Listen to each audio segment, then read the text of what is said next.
judulnya kok sepertinya nyerempet ya dengan mata kuliah yang lain gitu. Tapi di sini kita akan lebih fokus kepada dari segi operation-nya gitu ya. Jadi kita tidak akan bahas detail sekali tentang human resource karena itu bagiannya yang lain, tetapi kita akan bahas ini dengan kaitannya dari segi operasinya gitu, dari segi kaitannya dengan melakukan proses produksi begitu ya. Kalau minggu-minggu yang lalu kita belajar proses produksi itu lebih ke sesuatu yang benda mati. Misalkan bagaimana cara kita menerapkan strategi yang baik, kemudian prosesnya seperti apa, gitu ya. Kemudian teknologi yang digunakannya seperti apa, gitu. Kita belum melibatkan yang namanya di lantai produksi itu juga ada operator, juga ada karyawan, juga ada supervisor di situ. Dan itu adalah pekerja yang lebih susah untuk diatur, gitu ya. Samalah seperti kita semua, gitu. Saya, kamu, dan orang lain. Orang itu lebih susah diatur daripada barang. Kalau barang kamu taruh di satu tempat tertentu, ya dia akan berada di situ terus sampai selamanya, kecuali ada yang memindahkannya. Tetapi kalau kita kadang-kadang kita bisa berpikir, kita bisa bergerak, bisa yang lain-lain, itu lebih susah gitu. Oleh karena itu, hari ini kita akan lihat sama-sama tentang kira-kira nih kalau kita nanti suatu saat gitu ya, suatu saat mungkin setelah lulus kuliah saya mau bekerja dulu deh di sebuah perusahaan multinasional misalkan begitu. Ya, pastinya kamu akan merasakan gitu ya. Apa sih yang saya suka dari pekerjaan, apa saya yang nggak suka gitu. Ya, nah nanti kita akan lihat sekilas gitu. Kira-kira bagaimana perilaku dari pekerja. Ya, atau mungkin bagi yang ada di sini tapi nanti setelah lulus saya nggak mau bekerja di perusahaan, saya mau buka usaha sendiri. Nah, sama saja gitu ya. Ketika kamu buka usaha sendiri nggak mungkin dong selamanya kamu bekerja sendiri. Gitu ya. Hanya sendiri cuma kamu kan nggak mungkin. Kalau misalkan usahanya sudah semakin besar, pastinya kamu akan rekrut karyawan. Nah, bagaimana cara kamu menghandle karyawan itu? Gitu ya. Nah, itu juga penting. Pengetahuan kita tentang hal itu, tentang sikap-sikap karyawan, apa yang membuat karyawan itu jadi bekerja lebih giat, itu eh, kita juga perlu mengetahuinya. Ya, oke.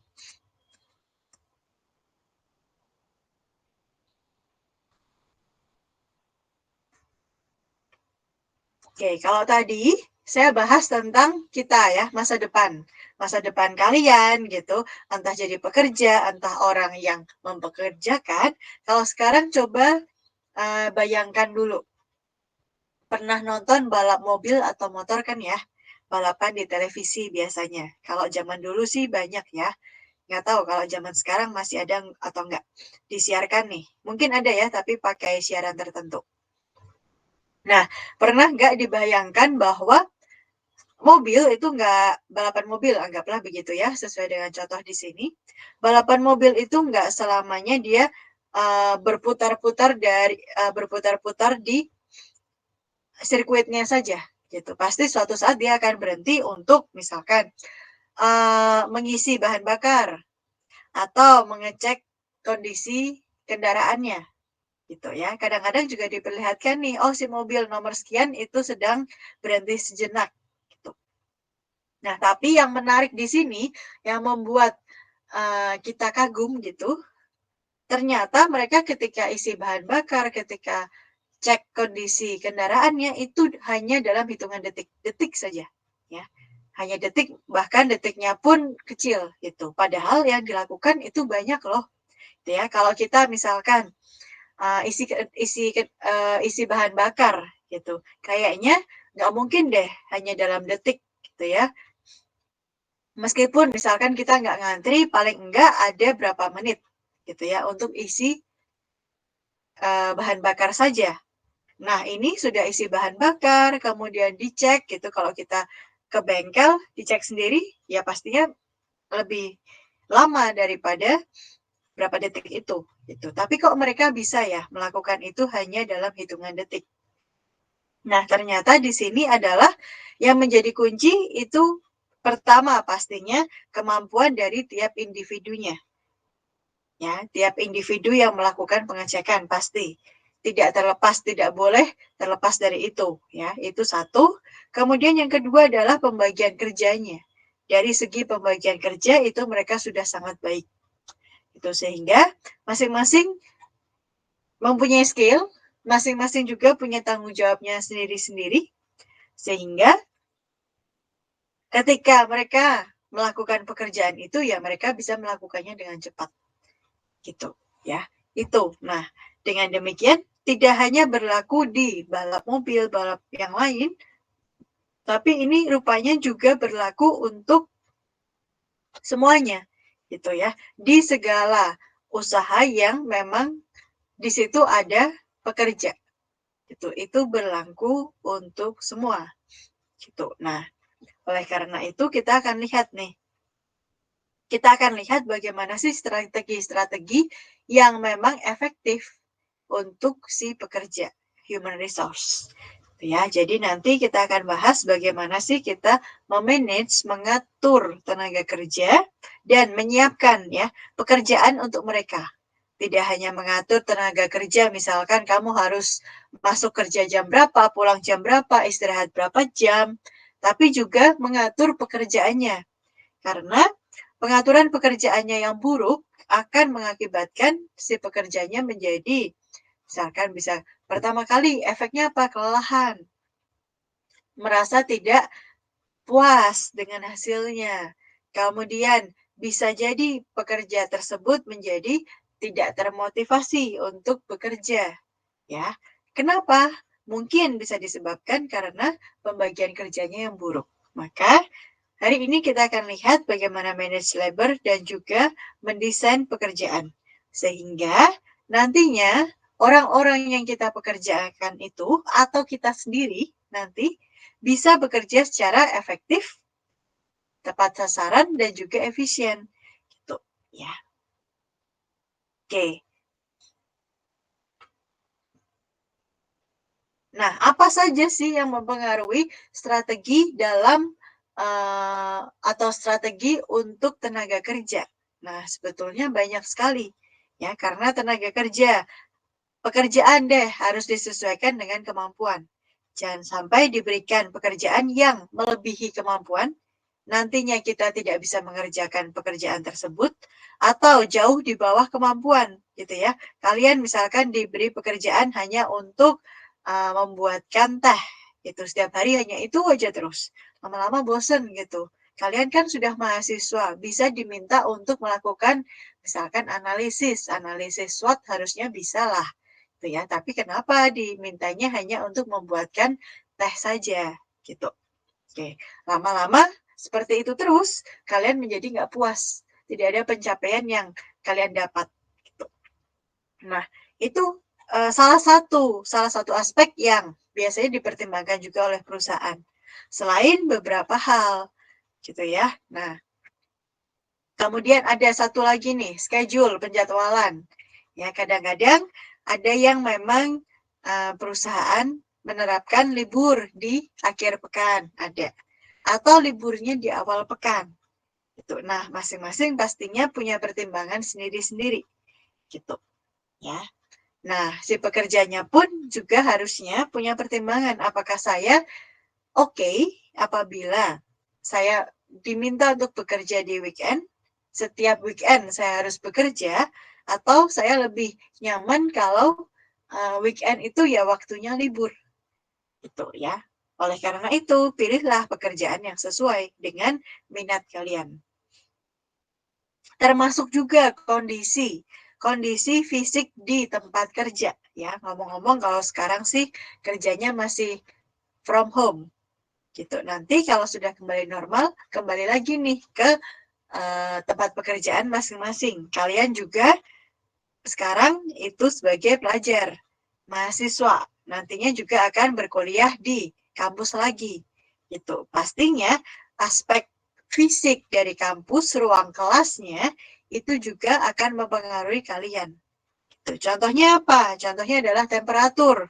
Bayangkan kalau di kelas lagi panas, nggak ada jendela, tidak ada AC.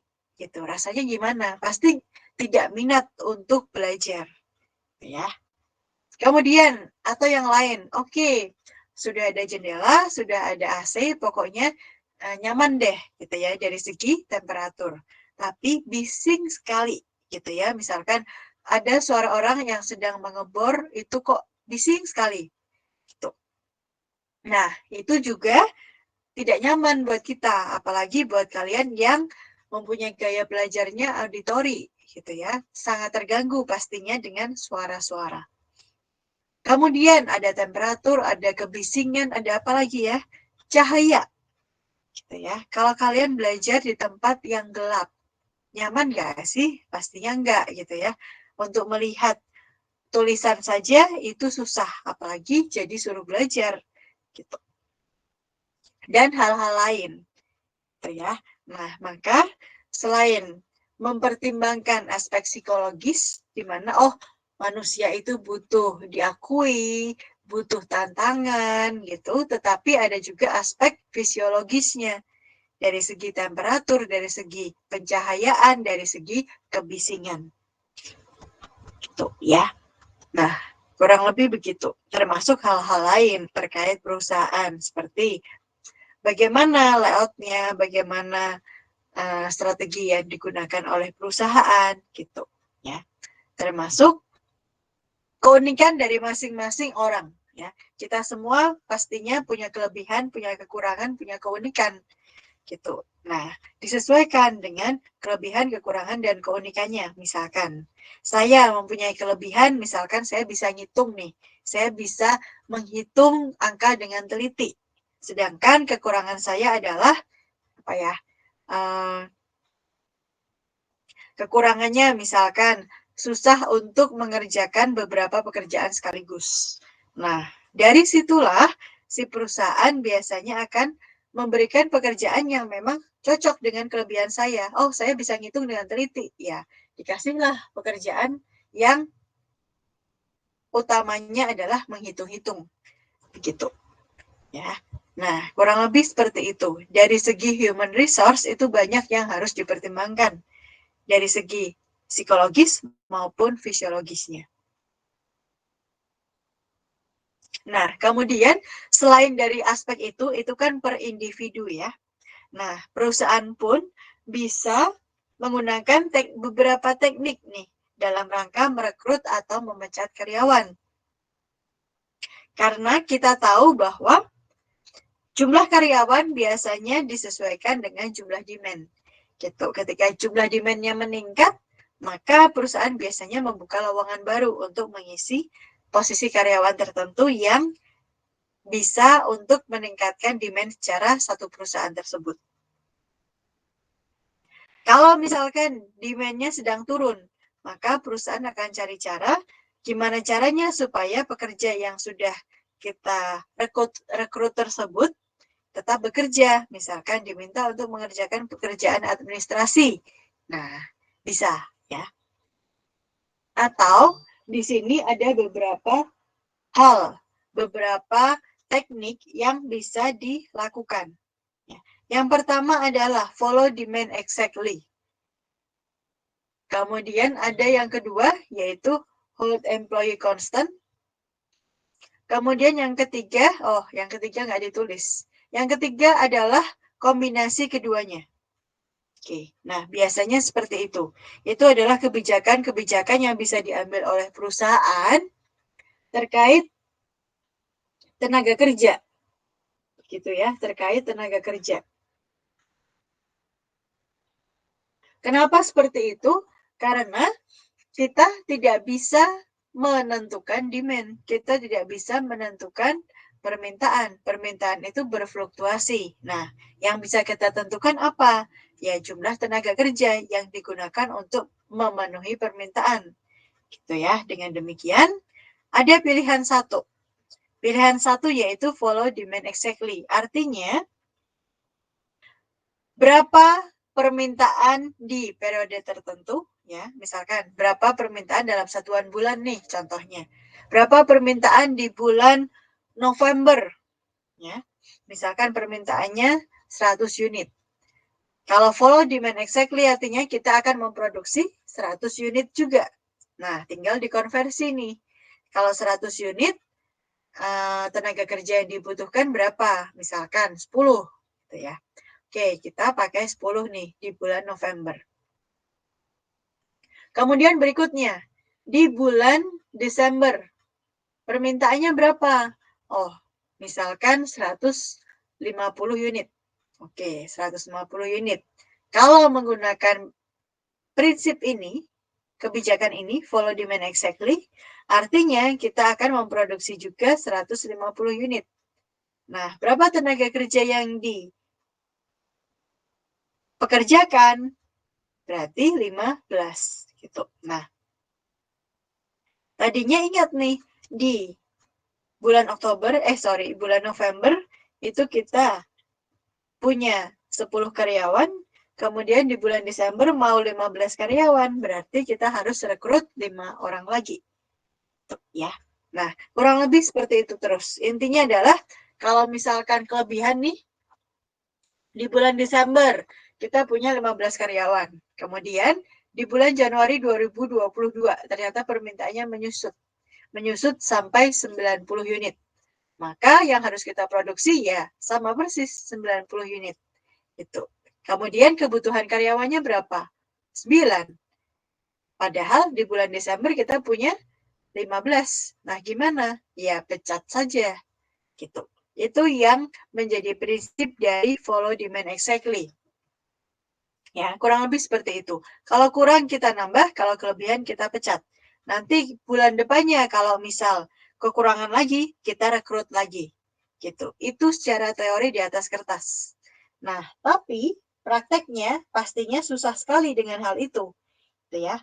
Ketika kita misalkan ingin menambah jumlah pekerja, langkahnya banyak. Yang pertama, diiklankan dulu lowongan pekerjaan. Kemudian ada sesi tes, ada sesi interview. Kemudian kita harus mengajari pekerja baru dengan pekerjaan yang akan diberikan, gitu ya. Dan itu bukan gratis biasanya. Ada biaya yang dikeluarkan oleh perusahaan. Itu yang dinamakan hiring cost atau biaya merekrut pekerja. Tuh. Sedangkan kalau mau layoff, tidak serta-merta bisa memecat saja saat itu juga besok sudah putus hubungan gitu ya. Enggak juga gitu ya. Nah, penyebabnya apa? Biaya yang dikeluarkannya apa? Yaitu ada biaya pesangon. Oke ya. Kemudian mungkin kalau perusahaan sudah menjanjikan tertentu ya harap dipatuhi gitu ya. Jadi memang untuk hiring cost dan juga layoff cost itu ada biayanya dan tidak sedikit gitu. Jadi kalau kita sering-sering melakukan pergantian, pengurangan atau penambahan jumlah karyawan, maka biasanya biaya totalnya itu menjadi membengkak. Tuh. Oke. Nah, selain itu, ketika kita hendak memecat karyawan, pastinya tidak semudah itu dong. Bulan ini dipecat 10, bulan depan direkrut lagi 5. Tuh ya. Maka di sini ini biasanya tidak terlalu bisa diterapkan oleh perusahaan. Itu karena ini lebih ke teori di atas kertas. Tapi ini menjadi dasar gitu ya untuk menentukan bagaimana komposisi yang terbaik gitu. Nah, kita akan lihat kebijakan yang kedua. Kebijakan yang kedua di sini adalah hold employee constant. Artinya adalah kita tidak semena-mena dalam merekrut ataupun memecat karyawan. Gitu. Karena memang dari segi biayanya besar. Perusahaan tidak mau mengeluarkan banyak biaya untuk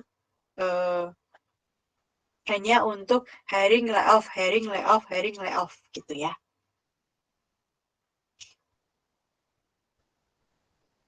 Oke, nah kemudian gimana kalau misal kita punya nih misalkan 10 tenaga kerja. Kalau demand-nya lebih kecil sih nggak masalah ya, tidak terlalu bermasalah. Paling sisa tenaga kerjanya digunakan untuk mengerjakan hal lain. Nah, gimana kalau kekurangan? Demand-nya banyak, kita hanya punya kapasitasnya misalkan sekian, gitu ya, karena semua pekerjanya kita pecat. Nah, gimana kalau seperti itu? Maka solusinya adalah kita bisa menggunakan yang namanya lembur, ya. Kita bisa menggunakan lembur, kita bisa menggunakan tenaga kerja part-time, kita bisa menggunakan subkontrak, gitu. Itu adalah alternatif-alternatif yang bisa kita lakukan untuk memenuhi demand yang berfluktuasi, gitu. Meskipun kalau kita lihat, karena ini mengerjakannya sementara waktu, gitu ya. Kalau kita misalkan bayar tenaga kerja part-time, pastinya tidak akan semurah tenaga kerja yang memang sudah milik kita. Atau misalkan kalau kita melakukan subkontrak, pastinya harga belinya lebih mahal daripada kita buat sendiri. Tapi kelebihannya apa? Kelebihannya adalah dari segi hiring cost, layoff cost, gitu ya. Terus apa lagi? Biaya-biaya lain yang menyertainya, gitu. Maka perusahaan lumayan suka dengan teknik yang ini. Kita punya sekian banyak pekerja, kalau misalkan tidak mencukupi untuk memenuhi demand, maka bisa melakukan subkontrak, kemudian tenaga kerja part-time atau overtime. Begitu. Oke, nah hal-hal yang perlu diperhatikan di sini.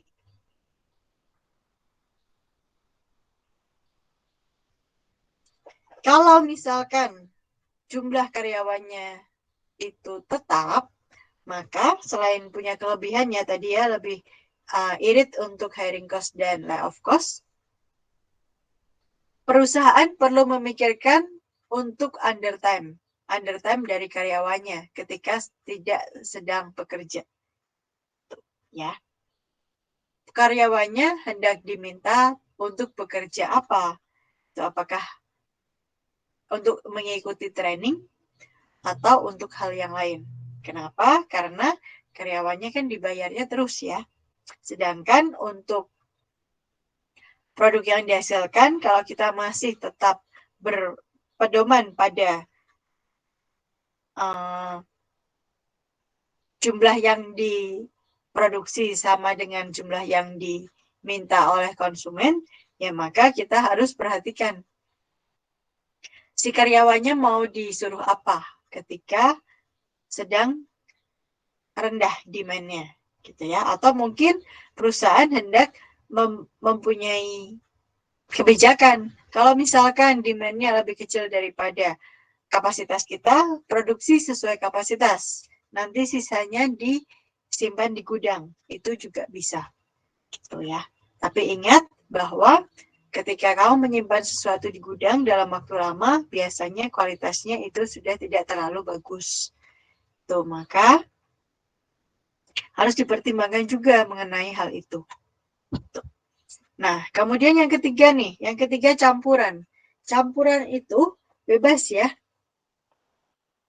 Intinya ada karyawan yang memang bekerjanya itu konstan, ya. Ada mungkin beberapa orang yang bekerjanya part-time. Tuh. Nah, nanti dilihat kira-kira bagus yang mana, gitu. Oke ya. Nah, itu untuk yang kedua. Di masa-masa tertentu ketika permintaannya banyak, ya udah kita akan naikkan jumlah tenaga kerja atau kita gunakan part-time, gitu ya. Jadi sebetulnya yang terjadi di perusahaan real itu ya kombinasi keduanya. Karena kalau kita terlalu ekstrim konstan atau ekstrim demand yang supply yang mengikuti demand, itu kita menjadi tidak terlalu mendapat keuntungan di situ ya, ruginya banyak. Oleh karena itu, paling baiknya adalah kombinasi. Kombinasinya bagaimana yang betul? Tidak ada yang betul asalkan tujuan kita yaitu bisa memenuhi demand itu terlaksana. Nah, kurang lebih begitu ya.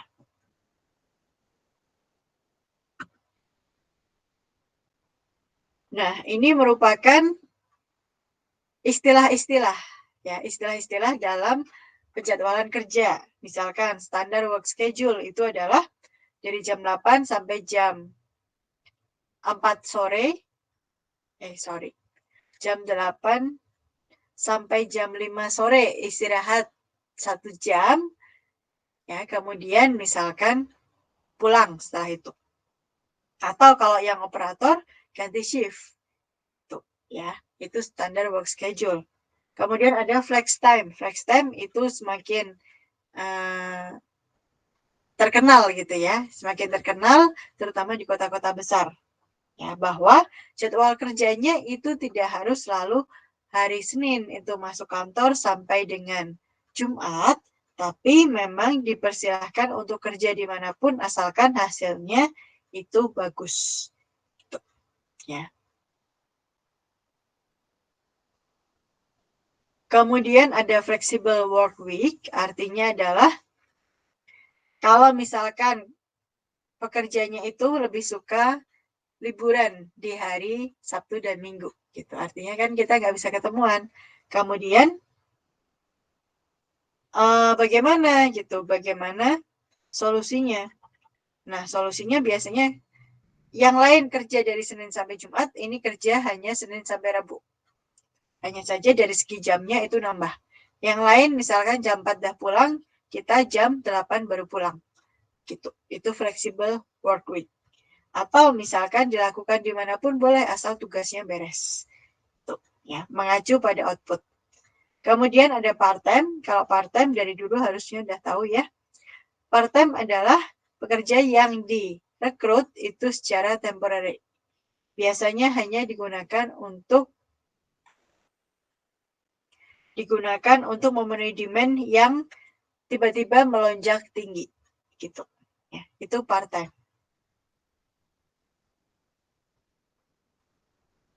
Nah, kalau kurang lebih garis besar secara umumnya itu udah tahu, maka kita akan masuk ke desain pekerjaannya. Gitu. Karena bagaimanapun juga si karyawan itu akan melekat dengan desain pekerjaannya seperti apa. Gitu ya. Nah, kita mulai dari klasifikasi pekerjaan. Klasifikasi pekerjaan dan aturan kerja. Seperti apa gitu ya kalau kamu diminta untuk melihat atau membuat. Nah, berikut ini adalah beberapa hal yang perlu diperhatikan. Di antaranya yang pertama adalah siapa? Siapa yang bisa melakukan hal ini? Harus jelas dan harus dicantumkan biasanya. Kemudian, kapan? Kemudian syarat dan ketentuannya apa? Gitu ya. Dan lain-lain. Gitu. Intinya ini lebih ke umum. Kita akan mengetahui tentang ciri-ciri dari pekerjaan itu. Gitu ya. Nah, yang pertama adalah job design. Mendesain sebuah pekerjaan. Mendesain sebuah pekerjaan tujuannya apa? Tujuannya adalah supaya kalau kita tahu, oh pekerjaan A, ini spesifikasinya apa, pekerjaannya itu kurang lebihnya seperti apa, kita paham dengan pekerjaan itu, maka kita bisa tugaskan orang yang tepat untuk mengerjakannya. Nah, kemudian di sini job design meliputi apa saja? Ada job specialization, job expansion, psychological component, self-directed teams, motivation and incentive system. Ya, satu-satu akan kita bahas. Labor specialization artinya adalah setiap pekerjaan diberikan pekerjaan sesuai dengan kemampuan dia. Ya, sesuai dengan kemampuan dia. Kalau tidak, efeknya apa? Efeknya satu, si pekerjanya tidak bisa melakukan pekerjaan tersebut. Atau kalau dua itu adalah pekerja menjadi kurang bersemangat karena itu pekerjaan yang tidak cocok dengan dirinya. Atau mungkin si pekerjanya bisa resign karena tidak merasa enjoy dengan pekerjaan itu. Gitu. Makanya di sini specialization. Kemudian ada juga job expansion. Job expansion itu adalah expansion itu lebih ke kanan dan kiri. Gitu. Bukan ke atas bawah tapi kanan dan kiri. Ini sejajar.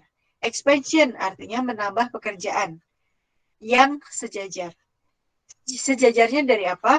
Dari segi bobot, kemudian dari segi tingkat kesulitan. Biasanya begitu. Oke ya. Nah, tujuannya apa? Tujuannya di sini adalah kita melakukan labor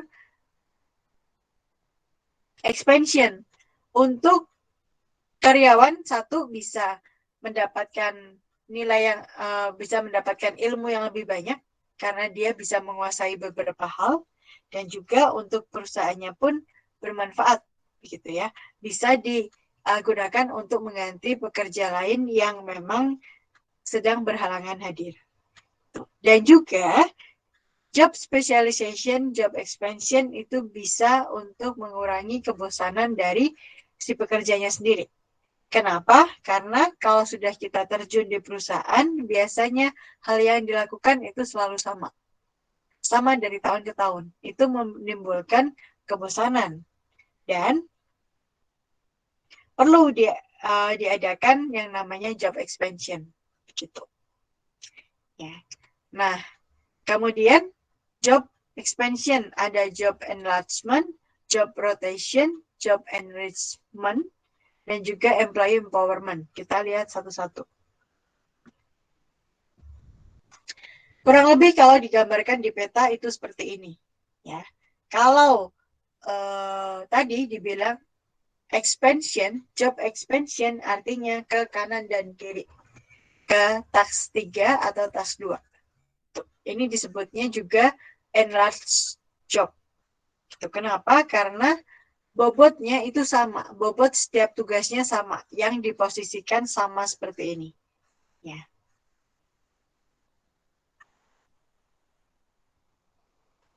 Contohnya apa? Contohnya nih, pekerjaan yang sekarang yaitu insert and solder six resistors. Kemudian ditambah job job expansion itu menambah jumlah pekerjaan, tetapi dari segi bobotnya itu kurang lebihnya sama. Ya, contohnya, oke, Maura. Contohnya adalah di tas 2 dan tas 3. Masih relate kan dengan tas 1, present jobnya. Tapi di sini tugasnya berbeda. Bobotnya kurang lebihnya sama, kesulitannya kurang lebihnya sama, tetapi tugasnya beda gitu. Nah, dengan adanya tugas baru, biasanya si karyawan itu lebih termotivasi, lebih semangat untuk bekerja. Gitu ya. Nah, selain expansion, ada juga enrichment. Job enrichment, yaitu ketika kita meminta seorang pekerja untuk melakukan sesuatu hal yang tingkat kesulitannya atau tingkat tanggung jawabnya lebih besar. Gitu. Ya, contoh misalkan di sini. Kalau yang present job itu kan standar ya, hanya melakukan pekerjaan saja. Nah, kalau di enrich artinya adalah kita itu diminta untuk tidak hanya bisa melakukan pekerjaan, tapi juga bisa memberikan ide-ide. Ide-ide yang baik sehingga kita merasa mampu di bidang tertentu. Ya, jadi kalau enrich biasanya bobotnya lebih susah, tanggung jawabnya lebih besar, dan memang sesuatu yang kita mampu. Gitu.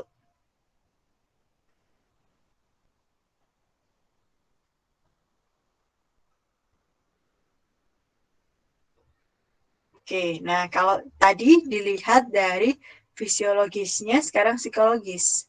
Kalau secara psikologis artinya semuanya itu berpengaruh sampai misalkan warna, kemudian tekstur gitu biasanya berpengaruh. Ya, nah masih ingat Hawthorne Studies? Outbound Studies yang saya pernah bahas di minggu-minggu awal perkuliahan, yaitu yang menceritakan tentang ada seorang yang melakukan pengamatan terhadap kerja operator di sebuah lantai produksi. Kemudian si pengamatnya itu meninggalkan ruangan itu sebentar, lalu ketika pulang itu dia lihat nih ya, dari tadi dilihat dibedakan dari segi cahaya. Cahayanya ada yang terang, ada yang biasa-biasa aja, ada yang redup. Kemudian dia lihat, dia amati, ternyata si produktivitas karyawannya terus-menerus meningkat. Ya, nah itu disebabkan, singkat cerita ya, karena kalian pernah mendapatkan cerita ini sebelumnya. Singkat cerita, si peneliti menyimpulkan bahwa efek diamati itu menjadi sangat penting buat pekerja. Ketika pekerja merasa diamati, merasa pekerjaannya itu sedang dilihat orang lain ataupun mungkin atasan, maka mereka cenderung akan uh, bekerja semaksimal mungkin. Gitu.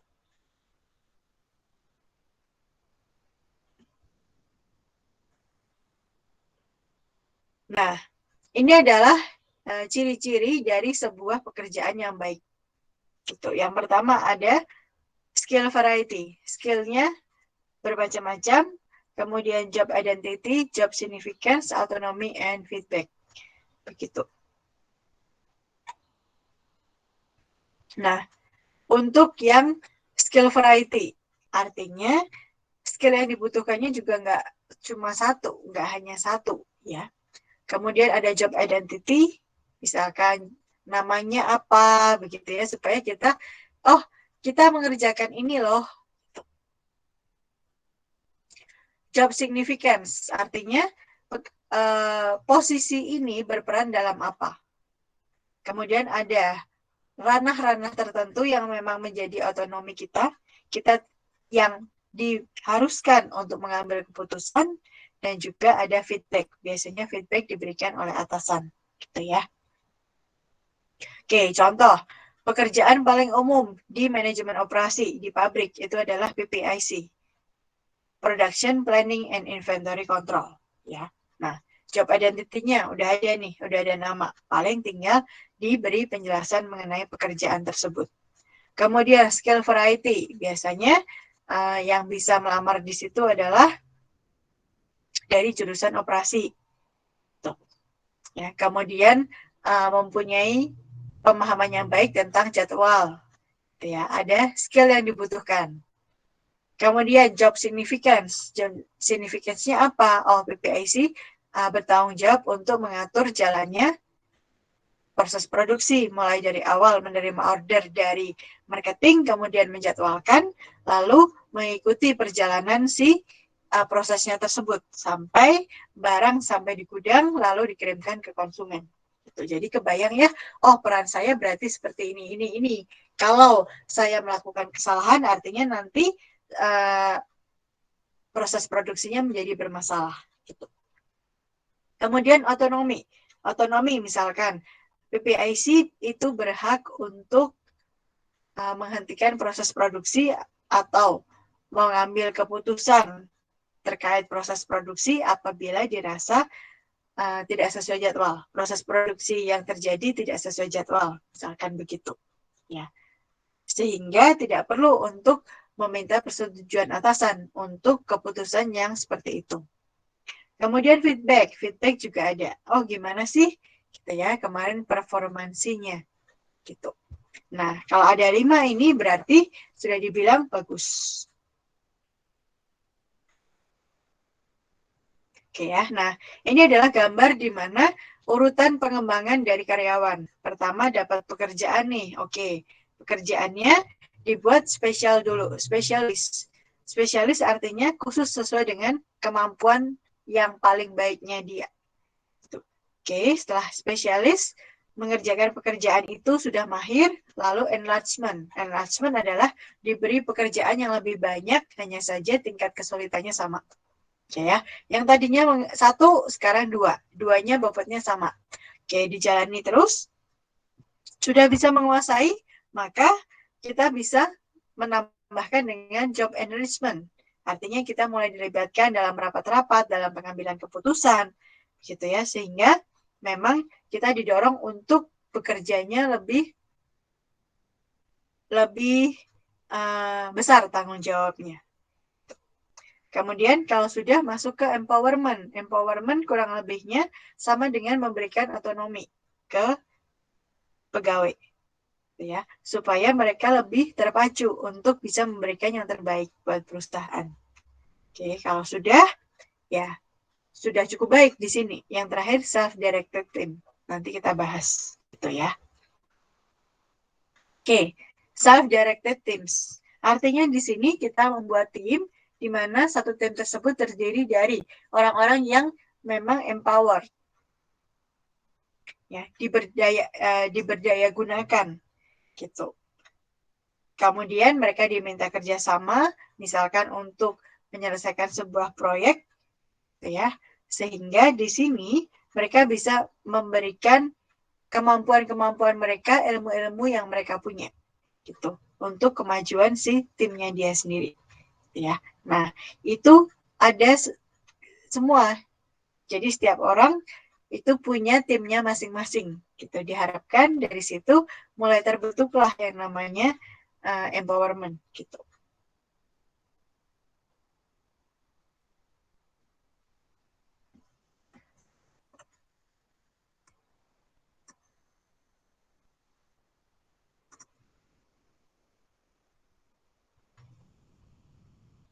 Oke, nah kurang lebih ini adalah hal-hal yang perlu dilakukan ketika membuat self-directed teams, gitu. Self-directed teams itu akan berhasil atau akan gagal tergantung dari hal-hal ini, gitu. Support contohnya seperti itu. Kalau nggak ada support dari atasan ya susah, gitu. Kita kalau disupport itu kita menjadi semangat untuk mengerjakannya. Kemudian goals-nya, objektifnya harus jelas. Kita mau apa? Kadang-kadang ada orang yang memang bekerjanya tidak berdasarkan goals, tapi berdasarkan proses. Begitu. Jadi kadang-kadang hasilnya itu lebih lama. Tuh ya. Maka untuk goals, tujuan itu harus di-set dulu di awal. Dan jangan lupa ada yang namanya reward. Karyawan maupun kita semua ya, kayaknya kita semua deh. Kalau kalian misalkan rewardnya berupa, oh kalau semester ini dapat IP 4 akan dibelikan misalkan kendaraan oleh orang tua. Contohnya begitu, contoh ya. Nah itu reward. Gitu. Mau nggak mau, kita harus akui bahwa reward itu kadang-kadang bisa membuat kita bersemangat untuk bekerja. Ya, nanti kita akan bahas reward apa saja sih yang biasanya diberikan oleh perusahaan. Dan juga karena ini kita melatih orang-orang karyawan untuk memang punya kontrol, punya otonomi sendiri untuk keputusan yang dibuatnya, maka atasan itu sebaiknya memberikan kontrol penuh pada si karyawannya, gitu. Kalau tidak, berarti karyawannya masih merasa, oh ini masih disuruh-suruh, gitu ya. Saya tidak punya kewenangan di sini, gitu. Jadi tujuannya jadi tidak terlalu bisa tercapai, gitu. Ya, itu untuk self-directed teams. Nah, kalau ini adalah keuntungan ketika kita mempunyai pekerjaan yang sudah expanded. Maksudnya adalah sudah dibuat lebih menyeluruh. Seperti tadi kan ada tarafannya ya. Tarafnya specialization, kemudian enlarge, expansion, enrichment, gitu ya. Nah, keuntungannya apa? Kita melakukan pekerjaan yang seperti itu. Pastinya dari segi kepuasannya itu meningkat. Ya. Kalau kita bisa melakukan ini, kita bisa melakukan itu, kita ditantang, bisa nggak melakukan, memberikan ide-ide, bisa gitu. Maka job satisfaction-nya akan tinggi. Itu juga akan berkaitan dengan motivasi untuk bekerjanya menjadi tinggi. Gitu. Nah, kemudian kalau nanti suatu saat diberi tanggung jawab lagi, maka kita bisa dengan rela hati untuk menerimanya, ya. Sampai pada efeknya yaitu tentang turnover dan absen. Kalau pekerja merasa puas dengan pekerjaannya, maka tingkat resign-nya atau tingkat tidak masuk kerjanya itu minimal dong, ya. Si karyawan tidak masuk kerja hanya ketika memang sifatnya urgent, sakit atau ada keluarga yang sakit, bukan memang terjadwal tidak masuk kerja, gitu ya. Nah, itulah keuntungan-keuntungan kalau misalkan pekerjaannya sudah baik, sudah dikembangkan, dan karyawan puas, gitu. Nah, selain kelebihan, ada juga nih tantangan-tantangannya. Tantangan ketika kita melakukan job expansion.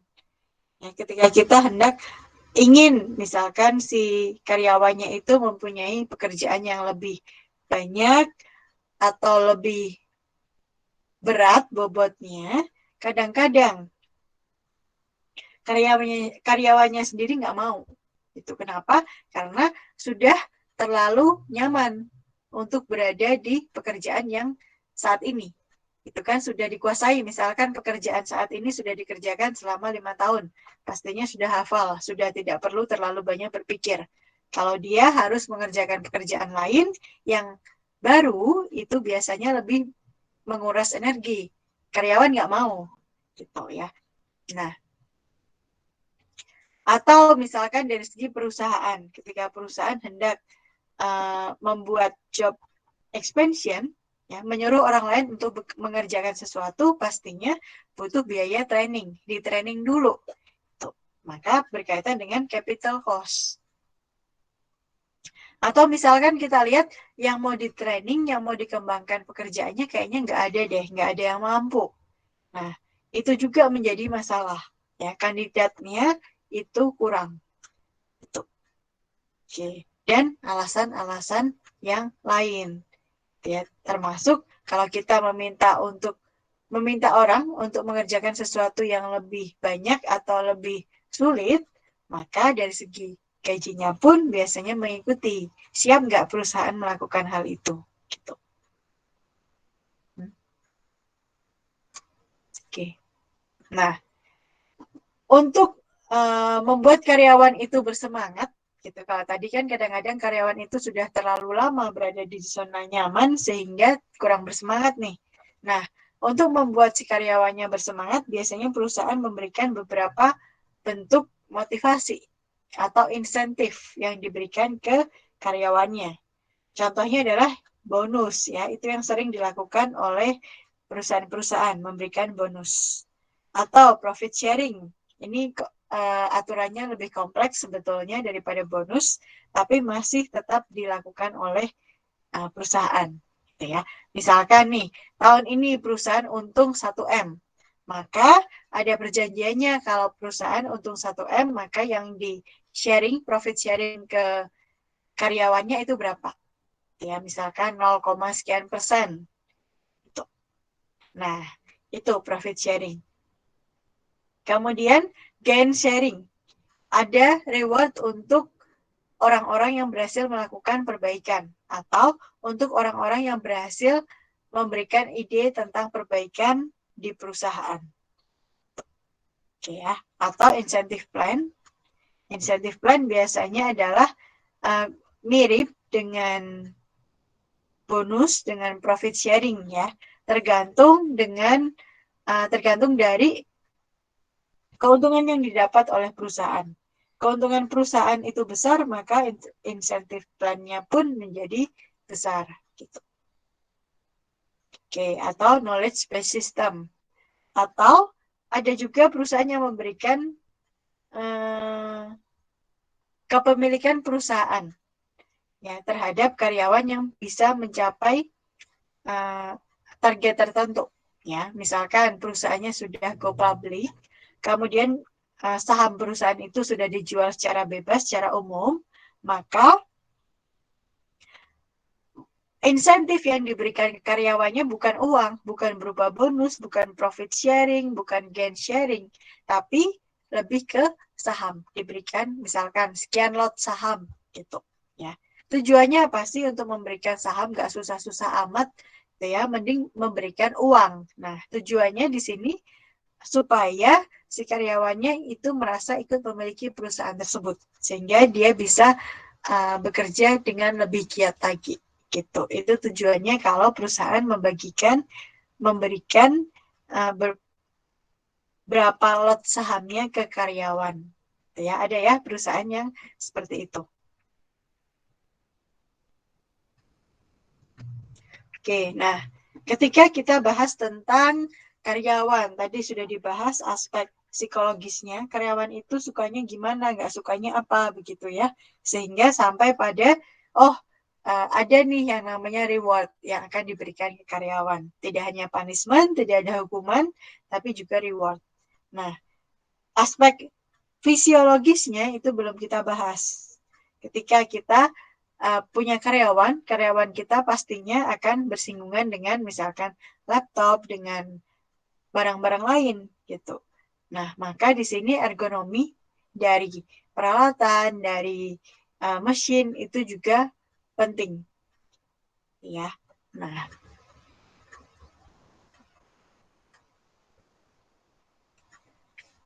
ada beberapa perusahaan yang memang mendesain alat-alat yang digunakan itu lebih ramah buat operatornya. Nah, itu dari segi ergonomik. Atau dari segi fisiologis yang lain, seperti tadi ya udah dibahas pencahayaan, kebisingan, temperatur, kelembapan udara. Itu penting. Itu penting ada di syarat-syarat buat tempat kerja karyawan. Ya, karena seperti tadi dibahas, kebisingan yang tinggi, cahaya yang terlalu terang atau terlalu redup, temperatur yang tinggi itu bisa mengganggu konsentrasi karyawan, menurunkan produktivitas si karyawannya itu, gitu. Oke, nah kalau ini adalah bentuk-bentuk alat yang ergonomi. Bentuk alat yang ergonomi yang memudahkan kita untuk melakukan pekerjaan, begitu.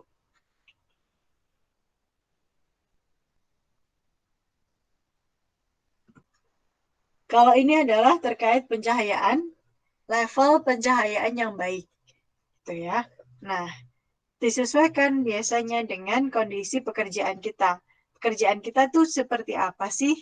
Gitu, misalkan butuh detail yang uh, baik. Misalkan sedang menghitung budgeting, gitu. Membutuhkan akurasi yang tinggi, maka tingkat pencahayaannya yang disarankan adalah 100. Jenis pencahayaannya apa? Pakai lampu yang diletakkan di atap, ya, dan juga lampu meja. Gitu. Contohnya apa? Contoh pekerjaan itu misalkan melakukan pemeriksaan, menjahit, atau sedang ya menghitung apapun, menghitung dana, menghitung ini dan itu, gitu ya. Nah, dari sini, dari patokan tabel ini kita bisa untuk ketahui gitu kira-kira pencahayaan yang cocoknya berapa nih di kamar saya, misalkan begitu. Dengan tugas-tugasnya saya biasanya melakukan ini di kamar, gitu ya. Oke, ini adalah tentang cahaya. Kalau yang berikutnya adalah tentang desibel. Desibel itu mengukur kebisingan, kebisingan dari suara. Oke ya. Nah, yang nyaman buat telinga kita itu adalah sekitar 60 sampai 80. Masih oke. Ya, semakin ke bawah itu semakin hening, semakin quiet, dan semakin oke buat kita. Itu. Tapi dari 60 sampai 80 itu masih oke sepanjang kita tidak terlalu lama mendengarkan suara itu. Kalau lama kita perlu menggunakan yang namanya alat pelindung diri. Ya, earplug atau ear muff. Itu ya.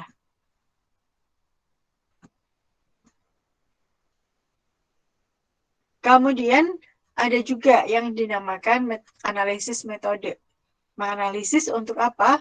Menganalisis misalkan menganalisis aktivitas yang dikerjakan oleh operator, menganalisis gerakan tubuh. Ya, biasanya ini untuk pekerjaan yang membutuhkan waktu yang sangat cepat. Gerakan tubuh itu mempengaruhi, ya. Atau menganalisis perpindahan. Nah, pakai apa? Pakai ini salah satunya flow diagram. Flow diagram fungsinya adalah untuk melihat bagaimana sih perpindahan dari operator.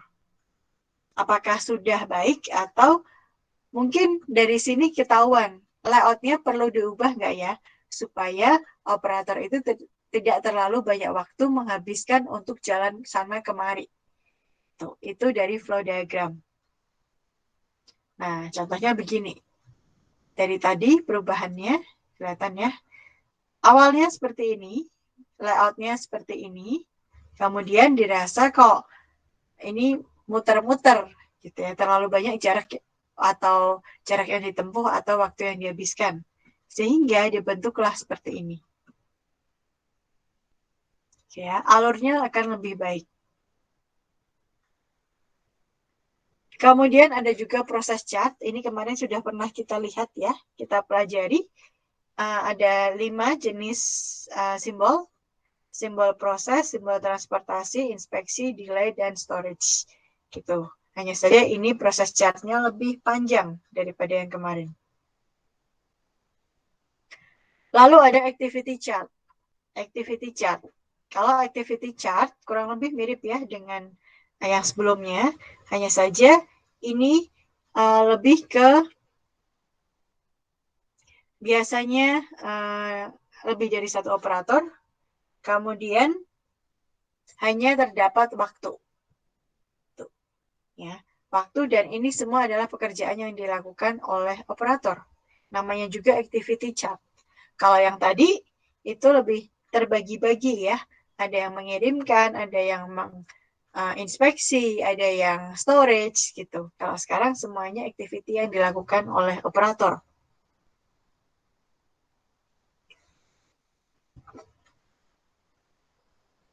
Oke, kemudian sekarang ini ada juga yang namanya operation chart. Ya. Operation chart itu digunakan melakukan assembly, perakitan. Ya, perakitan. Nah, perakitan ini sangat-sangat spesifik. Ya, kegiatannya di breakdown-nya sangat-sangat spesifik. Kenapa? Karena perakitan itu produktivitasnya ditentukan oleh seberapa banyak produk yang bisa dirakit. Maka waktu perakitan untuk satu buah produk sangat-sangatlah penting. Ya, beda sekian detik saja mungkin bisa berbeda jumlah unit yang dihasilkan. Gitu ya. Makanya di sini kelihatannya ada left hand, ada right hand. Left hand itu adalah apa yang dilakukan oleh tangan kiri si operator. Right hand itu adalah apa yang dilakukan oleh tangan kanan si operator. Oke, begitu ya. Nah, kemudian kenapa perlu seperti itu? Supaya kita bisa lihat ada nggak sih kegiatan-kegiatan yang dilakukan oleh operator yang tidak bermanfaat. Gitu. Ya. Kenapa? Karena ketika ada kegiatan yang tidak bermanfaat, itu akan kita hilangkan. Kita hilangkan sehingga diharapkan bahwa waktu perakitannya akan lebih cepat. Gitu. Ya. Nah, maka kelihatan ya, yang melakukan kegiatan dulu yang mana? Tangan kiri. Reach for bolt, grasp, move, hold. Ya, pegang. Nah, ketika tangan kiri sudah pegang si boltnya, kita tangan kanan mulai reach, grasp, move, kemudian place, posture on bolt. Tuh ya. Jadi kebayang ya, proses perakitannya seperti apa dengan lihat di operation chart gitu.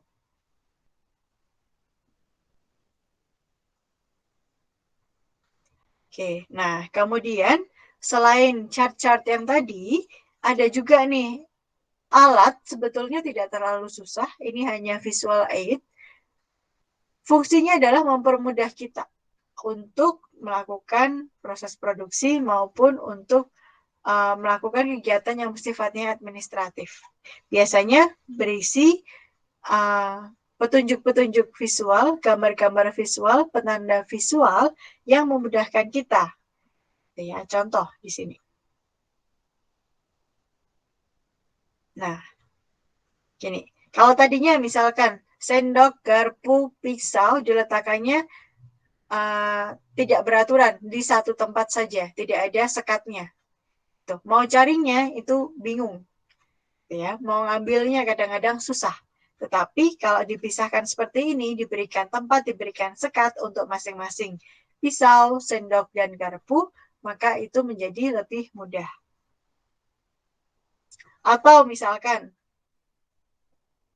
diberikan goalnya berapa, actualnya berapa. Jadi kalau ada visual display seperti ini, kita bisa lihat, oh targetnya sekian loh, sekarang kita baru nyampe sekian. Gitu. Memotivasi kita untuk bekerja lebih giat lagi. Beda kalau nggak ada tampilan visual goal-nya. Kadang-kadang kita merasa, kita sudah bekerja banyak nih, banyak yang dihasilkan gitu. Sudahlah selesai. Gitu ya. Nah, kalau ada ini, kita bisa ukur. Oke, atau di sini, ini dinamakan unknown. Ini dipelopori dari perusahaan-perusahaan Jepang. Ya. Pada sebuah mesin ada indikator lampu seperti ini. Gitu. Nah, fungsinya apa? Fungsinya adalah kita tidak perlu mendekati mesin gitu ya. Kita harus berjalan ke sana kemari untuk melakukan pengecekan mesin yang sedang beroperasi. Tetapi kita bisa lihat kalau mesin tersebut ada lampu merahnya, artinya mesin tersebut sedang mati. Nah, kalau tadi kita anggap mesinnya sedang jalan, kemudian ada lampu merah yang mengindikasikan mesinnya sedang mati, kita baru akan telusuri, kita baru akan dekati mesin tersebut, kemudian kita lihat, oh kenapa ya, gitu ya. Sehingga ya kita tidak perlu muter-muter ruangan lantai produksi untuk mengecek satu-satu mesin. Kalau lampunya masih berwarna hijau, ya sudah silahkan beroperasi gitu ya. Nggak perlu kita lihat-lihat lagi. Kita bisa mengerjakan yang lain. Kemudian kalau kuning tandanya adalah ada bagian atau komponen yang membutuhkan campur tangan kita, misalkan harus diganti atau bagaimana yang lain, gitu ya. Nah, kurang lebih begitu. Itu biasanya yang digunakan oleh perusahaan-perusahaan di lantai produksinya supaya lebih mudah dalam pemeriksaannya gitu. Begitu pula yang kanan. Yang kanan nih ya. Jadi untuk ketinggian inventory-nya, ketinggian persediaannya kita sudah atur pakai batas warna ini. Ketinggian warnanya itu menunjukkan ketinggian persediaan yang seharusnya. Nggak boleh kurang dari itu. Kalau kurang artinya kita harus sudah meminta kembali, ya, memesan kembali, gitu. Ya, kelihatannya di sini ya tidak ada persediaan yang di bawah, posisinya di bawah dari batas warna-warna ini, gitu. Ini dinamakan visual Kanban. Fungsinya apa? Untuk mengurangi waktu yang kita habiskan untuk menghitung. Misalkan nih di part A, part A-nya kita bilang, oh part A itu stok minimumnya adalah 4 unit. Nah, kalau tidak ada alat bantu visual seperti ini, kita akan hitung terus. Setiap hari, 3 hari sekali, mungkin kita akan hitung lagi dan hitung lagi. Tapi kalau ada alat bantu ini mempermudah kita untuk melakukan pengecekan. Apakah kita sudah harus memesan kembali untuk komponen ini atau belum. Tuh ya. Nah, ini merupakan salah satu contoh, salah dua contoh untuk visual display. Memudahkan kita dalam melakukan inspeksi, pengecekan, maupun proses produksi.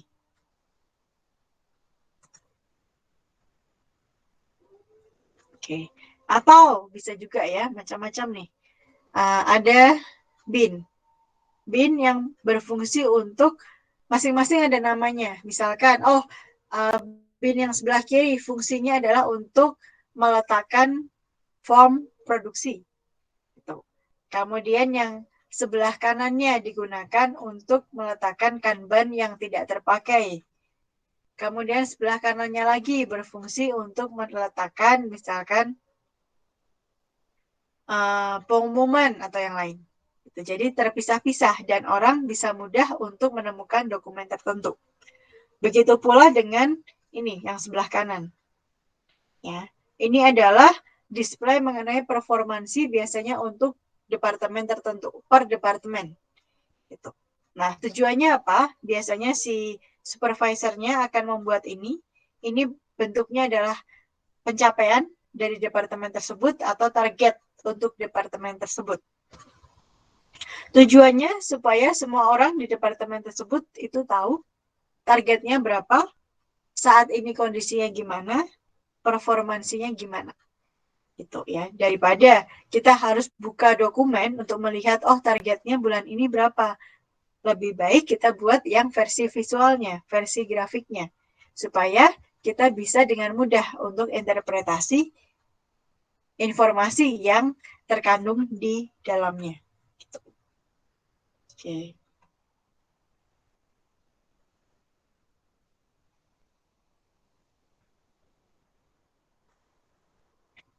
Nah, kemudian tadi kan bahas tentang teori tentang human resource ya.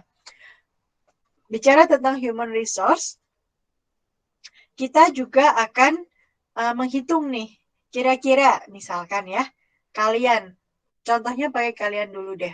Kalian ketika mengerjakan tugas yang sama, misalkan tugas satu kemarin, ya, dikerjakan oleh orang A dan dikerjakan oleh orang B.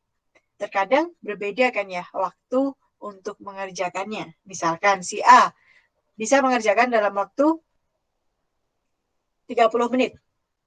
Sedangkan si B butuh waktu 45 menit. Nah, kita akan cari nih di sini ada yang namanya labor standar. Labor standar adalah waktu yang dibutuhkan untuk melakukan pekerjaan tertentu. Standarnya berapa? Gitu. Kalau kita sudah tahu standarnya berapa, itu kita bisa dengan mudah untuk misalkan menentukan, oh untuk mengerjakan ini harusnya diselesaikan sekian menit, misalkan ya. Misalkan yang tadi, orang A mengerjakannya 30 menit, orang B 45 menit. Kalau kita tahu bahwa pekerjaan ini harusnya bisa selesai dalam waktu 30 menit, waktu standarnya 30 menit, maka buat yang selesai dalam waktu 45 menit, bisa kita minta untuk tingkatkan performansi, sehingga bisa melaksanakan pekerjaan tersebut dalam waktu 30 menit juga. Gitu. Tapi sebelumnya kita harus hitung dulu. Ya, tidak serta-merta kita tentukan, oh, untuk melakukan pekerjaan ini butuh waktu 30 menit. Siapa tahu lebih dari itu. Ya, maka kita harus melakukan pengukuran. Nah, setelah ini kita akan masuk ke bagaimana sih cara untuk melakukan pengukurannya, gitu ya. Yang jelas kalau kita sudah tahu labor standar, kita bisa satu, menentukan berapa sih jumlah tenaga kerja yang dibutuhkan. Karena kita tahu per melakukan satu pekerjaannya berapa. Kemudian biaya terkait tenaga kerja yang kita keluarkan. Gajinya, gitu ya. Kemudian insentifnya. Dan juga seperti yang tadi setelah saya katakan bahwa kalau kita tahu standarnya berapa, buat yang terlalu lambat bisa kita minta untuk meningkatkan performansi.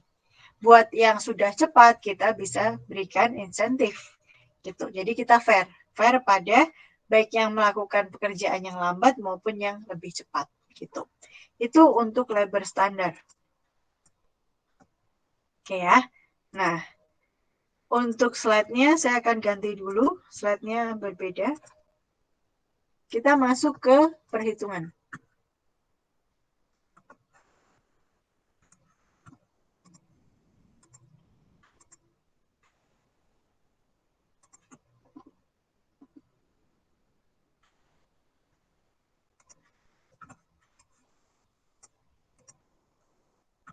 Oke ya. Nah, perhitungannya ini dinamakan work measurement, pengukuran kerja.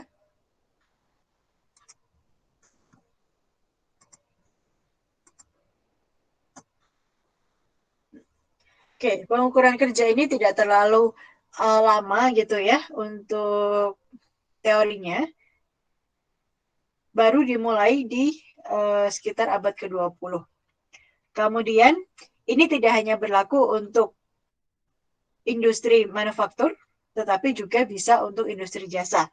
Misalkan menghitung berapa lama sih waktu pelayanan sebuah sebuah rumah sakit Misalkan begitu, bisa.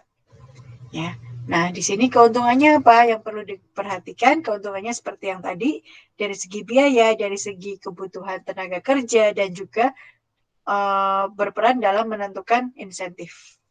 Gitu.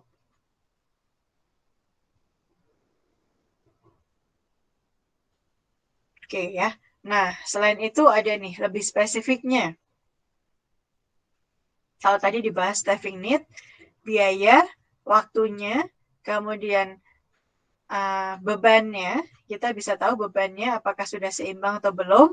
Kemudian kapasitas yang bisa dihasilkan harusnya berapa, insentif dan efisiensinya. Gitu. Oke, nah labor standar sendiri bisa dihitung dari salah satu dari 4 cara ini. Satu, historical experience, pengalaman. Kemudian time study, kemudian predetermined time study, dan work sampling. Kita bahas satu-satu. Historical experience artinya kita menentukan waktu standar dari bagaimana tugas tersebut dilakukan di masa lalu. Ya, contoh, misalkan saya punya satu buah soal. Satu buah soal, saya dulu 1 tahun yang lalu pernah meminta mahasiswa saya untuk mengerjakan dan mereka semua kebanyakan selesai di menit ke-30. Oleh karena itu, dengan untuk soal yang sama, tahun ini saya akan set bahwa waktu pekerjaannya 30 menit. Kenapa? Karena dari masa lalu, 1 tahun yang lalu, saya temukan bahwa waktu pengerjaan mahasiswa untuk soal tersebut adalah 30 menit. Gitu. Gampang kan ya? Maka keuntungan kita menentukan waktu standar dari historical experience adalah satu, mudah dan nggak mahal. Kenapa? Karena ya tinggal lihat saja historical experience-nya seperti apa. Oke, nah kalau untuk manufaktur biasanya waktu pengerjaan suatu pekerjaan itu ada dari laporan produksi atau yang lainnya, informasi atau dokumen lain. Biasanya bisa didapatkan dari situ. Kekurangannya apa? Tadi ada kelebihan, mudah, tidak mahal, gitu ya. Kekurangannya adalah kadang-kadang datanya tidak objektif. Siapa yang melakukan itu? Ya, harus dilihat dulu. Oh, si karyawan yang memang punya keahlian untuk mengerjakan segala sesuatunya dengan cepat. Ya, mungkin itu menjadi sesuatu waktu yang terlalu cepat. Atau kebetulan mengambil data dari karyawan yang memang pekerjaannya sangat-sangat lambat, ya itu berarti butuh dibuat lebih cepat lagi. Itu dengan demikian tidak objektif kalau berdasarkan historical experience, ya. Dan juga bisa jadi tidak akurat karena yaitu yang mengerjakan itu siapa, itu akan menentukan lamanya waktu pengerjaannya, ya sehingga historical experience tidak direkomendasikan. Nah, kemudian kalau gitu, baiklah kita akan masuk ke metode yang kedua, time study. Time study gimana ya? Yes. Oke, kalau time study, kita akan mencoba mengukur kembali. Kita menggunakan sampel, kita ukur kembali ya waktu yang digunakan oleh si misalkan pekerja untuk melakukan sesuatu pekerjaan. Dari situ kita akan buat standarnya berapa gitu. Jadi kita mulai dari awal, kita mulai melakukan pengamatan, beberapa kali pengamatan terhadap satu orang pekerja, kemudian dari situ kita akan atur, kita akan rumuskan standarnya berapa.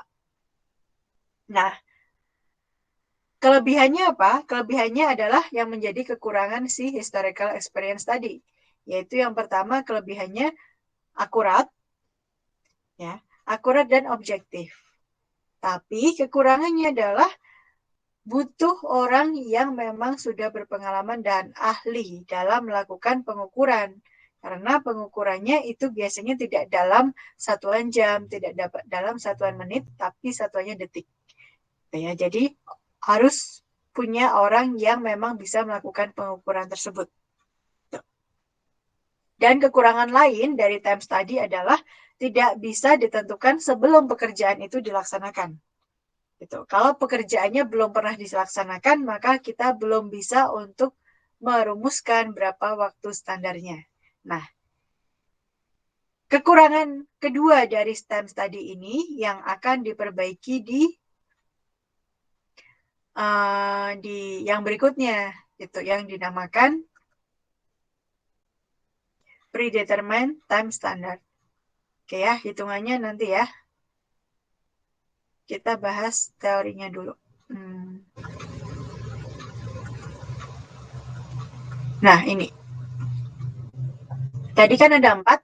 Kita sudah belajar pertama, historical experience. Kelebihannya adalah mudah dan tidak mahal. Kekurangannya adalah tidak objektif dan bisa jadi tidak akurat. Kemudian yang kedua ada time studies. Time studies plusnya, sisi positifnya adalah dia akurat dan objektif. Tapi kekurangannya yaitu butuh orangnya ahli untuk melakukan pengukuran. Dan yang kedua, waktu standar itu hanya bisa diukur untuk pekerjaan yang sudah dilakukan. Untuk pekerjaan yang belum dilakukan, itu time studies tidak bisa melakukannya, tidak bisa menghitung waktu standarnya berapa. Nah, kemudian metode yang ketiga yaitu predetermined time standard. Predetermined time standard ini adalah kelebihannya. Satu, dia bisa mengakomodasi kekurangan si time studies, yaitu predetermined time standard bisa untuk menghitung waktu standar untuk pekerjaan yang belum pernah dilaksanakan. Ya, ini. Di poin ketiga, can be set before the work is actually performed. Gitu. Dan tidak ada yang namanya performance ratings. Ya. Nanti kita lihat bahwa di time studies butuh yang namanya performance ratings. Kelebihan yang lain can be done in a laboratory away from the actual production operator. Ya, artinya ini bisa dilakukan di tempat yang terpisah. Tidak perlu ada pengukuran waktu yang dibutuhkan oleh si operator. Nah, caranya gimana? Caranya adalah membagi pekerjaan itu ke elemen-elemen pekerjaan yang lebih kecil. Tuh, contoh. Nah, di predetermined time standard kita menggunakan MTM table. MTM table untuk menentukan kira-kira elemen pekerjaan ini itu membutuhkan waktu standarnya berapa. Tuh, contoh. Ini adalah get and place. Artinya di sini kita akan mengangkat sebuah barang kemudian menempatkan di tempat yang lain. Kita akan lihat dari beratnya. Beratnya apakah kurang dari 2, lebih dari 2, kurang dari 18, atau lebih dari 18, gitu. Ya. Kemudian, bagaimana cara kita mengambil barang tersebut? Mudah, susah, atau bisa digenggam? Kemudian menempatkannya gimana? Presisi harus pas di tempat tertentu, atau misalkan boleh di sembarang tempat asal di sekitar tempat tersebut, atau memang harus mendekati tempat tersebut. Itu beda, ya. Kemudian kita lihat jaraknya berapa. Nah, nanti dilihat nih. Oh, waktunya sekian. Waktu yang ada di sini bukan menggunakan menit, detik, tapi menggunakan yang namanya TMU. Ya, satuan waktunya adalah TMU. Contoh nih, contoh ya. Ada sebuah pekerjaan untuk memindahkan barang gitu, sudah dibagi menjadi 5 elemen pekerjaan. Nah, sudah kita identifikasi elemennya, kodenya apa? AA2. AA2, AA2, AD2, PT, PC2. Nah, taunya dari mana? Kita lihat MTM table. Gitu, harus punya MTM table-nya. Kemudian elemen AA2, time-nya 35, benar nggak? Ada di sini nggak? AA2, bisa ya dicek ya. Di MTM table, kalau kita sudah menentukan AA2, kodenya AA, ya. Kemudian 2, artinya di sini waktunya 35. Oke, kita tulis. Kemudian AA2 lagi 35. AD2 waktunya 45 dan seterusnya. Kalau sudah, dijumlah. Oke ya. Nah, kemudian ini kan satuannya dalam TMU. Kita pengennya dalam menit. Gimana caranya? Caranya adalah dikalikan dengan 0,0006. Itu menjadi menit. Gitu ya. Itu untuk predetermined time standard.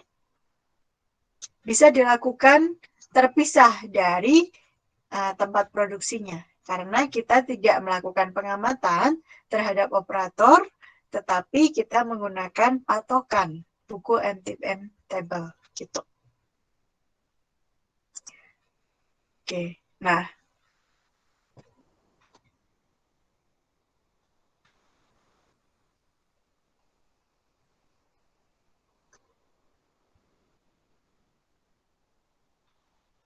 oke ya. Yang terakhir adalah work sampling. Kita akan menggunakan work sampling. Work sampling itu seperti apa? Work sampling di sini agak berbeda ya dengan yang metode-metode sebelumnya. Di work sampling kita akan memperkirakan persentase waktu si seorang pekerja itu menghabiskan waktu di beberapa pekerjaan. Gitu. Nah, yang dibutuhkan di sini apa syaratnya? Syaratnya yang pertama adalah random observation. Artinya kita tidak boleh melakukan pengamatan yang ada polanya supaya kita bisa mendapatkan informasi yang lengkap. Contoh yang nggak boleh ada polanya gimana? Misalkan nih kita melakukan pengamatan selalu di jam 4 sore. Itu nggak boleh. Ya. Tidak boleh seperti itu. Tidak boleh ada pola. Atau kita selalu melakukan pengamatan di suatu tempat saja. Itu juga nggak boleh. Harus random. Gitu ya. Itu yang harus dilakukan di work sampling agar hasilnya akurat. Oke, kemudian di sini contohnya adalah kita akan menentukan bagaimana sih si pekerjanya itu menghabiskan waktu kerja mereka. Digunakannya untuk apa? Untuk macam-macam ya ini ya. Bisa digunakan untuk staffing, kemudian mengalokasikan pekerjaan, memperkirakan biaya, dan juga memberikan kelonggaran buat karyawan. Gitu. Nah, caranya gimana? Kita akan masuk ke contoh. Oke, tapi sebelumnya kita akan lihat keuntungannya apa menggunakan work sampling. Dari tadi kan kita lihat ya, keuntungan kerugian pakai historical experience, time study, kemudian predetermined time standard.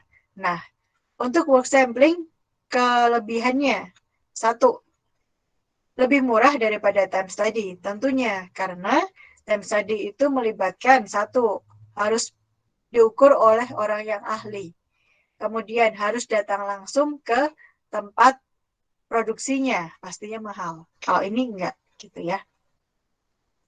Kemudian observernya tidak perlu yang terlalu ahli, hanya butuh sedikit training saja. Trainingnya pastinya salah satunya tentang random observation. Jangan sampai dia melakukan pengamatan di waktu-waktu yang sama atau tempat-tempat yang sama gitu. Kelebihan yang lain, proses pengamatan ini, pengukuran ini bisa di pause dulu untuk sementara waktu. Misalkan ada gangguan tertentu, ya di pause dulu nggak masalah. Ya, with little impact on result. Tidak terlalu ada impact-nya. Beda ceritanya kalau kita sedang time study, kita sudah meminta orang tertentu untuk melakukan pengamatan. Pengamatan seorang operator sedang melakukan perakitan. Ternyata operatornya hendak ke toilet dulu.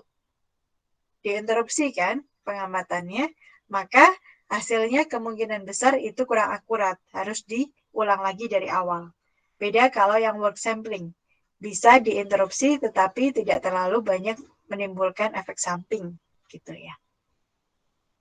Kemudian, kalau kelebihan yang lain, karena kita melakukan observasinya secara random, workers biasanya tidak tahu kita sedang diamati, maka workers has little chance to affect the result. Ya, jadi mereka melakukan kegiatannya ya seperti biasa karena tidak merasa sedang diamati. Beda seperti time studies. Kalau time studies, si pekerjanya itu merasa ada yang sedang mengamati karena pengamat itu berada di posisi yang dekat dengan operator, dengan workers.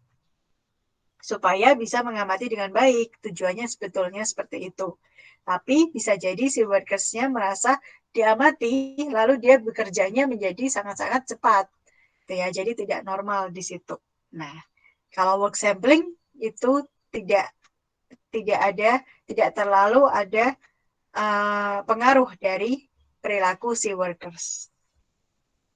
Kemudian less intrusive karena di sini random observation tidak terlalu mengganggu proses semula gitu ya, proses aktivitas yang sebetulnya. Gitu. Oke. Kalau tadi kelebihannya ada banyak ya, sekarang kekurangannya adalah si work sampling ini tidak membagi pekerjaan ke dalam work element seperti yang dilakukan oleh Times tadi. Sehingga kemungkinan dari segi perkiraan waktunya itu menjadi lebih kasar. Gitu ya. Kalau Times tadi itu bisa menjadi sangat-sangat akurat, tapi kalau work sampling itu menjadi secara umum, general. Kemudian bahaya yang lain adalah ketika si pengamat tidak mengikuti yang namanya random observation, maka bisa menimbulkan kesimpulan yang bias, kesimpulannya salah gitu. Nah, masih ada hubungannya dengan work sampling ini yang tidak membagi pekerjaan ke dalam elemen-elemen pekerjaan.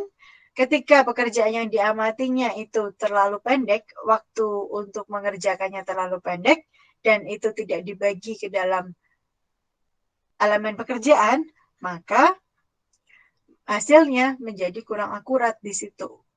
Gitu, ya. Nah, kurang lebih itu kerugiannya dari work sampling. Kemudian kita masuk ke langkah-langkahnya. Langkah-langkah yang bisa dilakukan seperti apa? Pertama, ambil dulu preliminary sample. Kita ambil secara random ya, sampel-sampel untuk melihat atau memberikan gambaran awal mengenai misalkan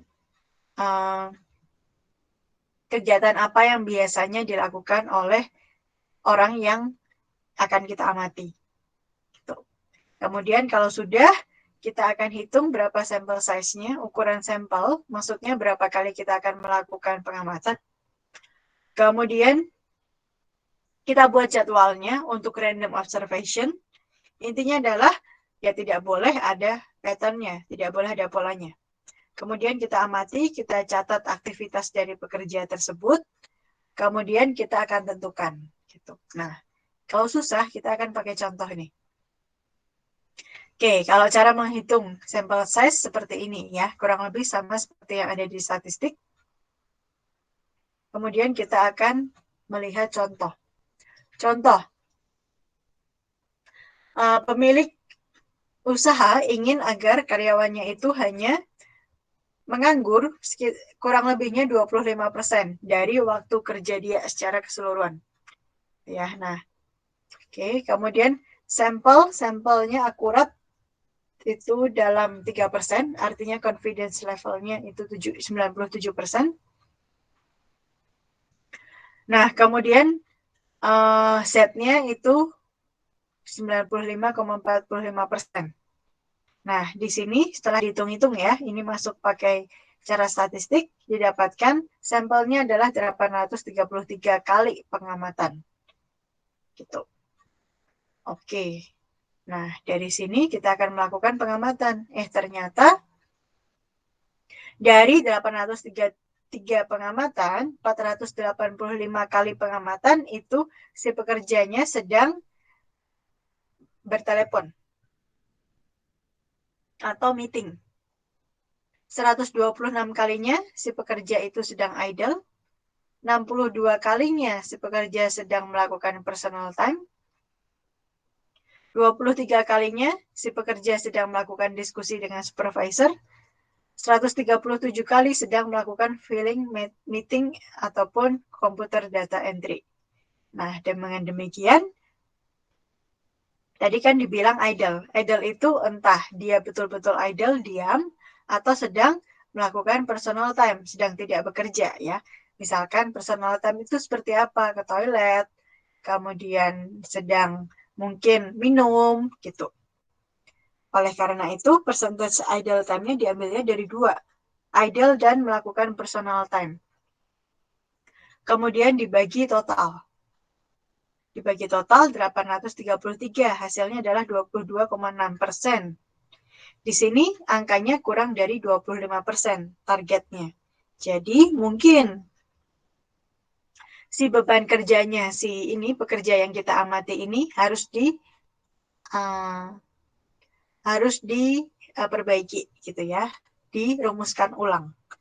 Nah, kurang lebih itu uh, pelaksanaan dari work sampling gitu ya. Oke, kurang lebih bisa juga seperti ini. Cara untuk mendapatkan seperti ini kurang lebih sama seperti contoh yang sebelumnya. Ini ya, dibuat ke dalam persen. Oke. Nah, yang akan kita dalami lebih lanjut yaitu tadi time studies.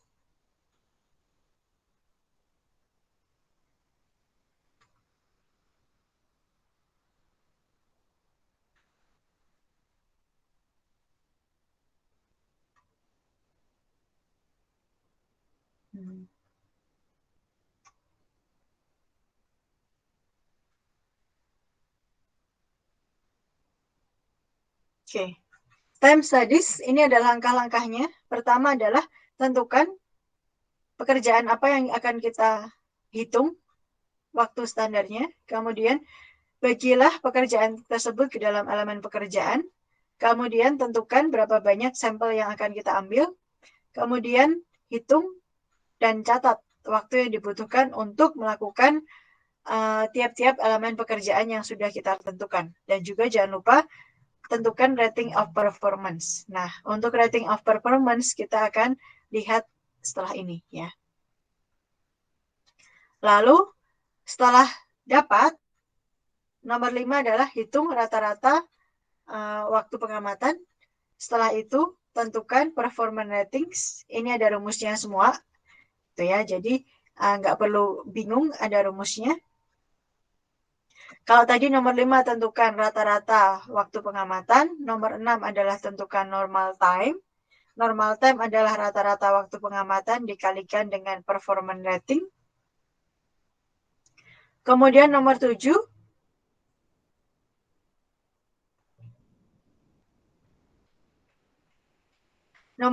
adalah at the normal times for each element. Jadi ini jumlahkan normal time untuk keseluruhan elemen pekerjaan, lalu hitung standard time. Standard time adalah total normal time dibagi 1 minus allowance.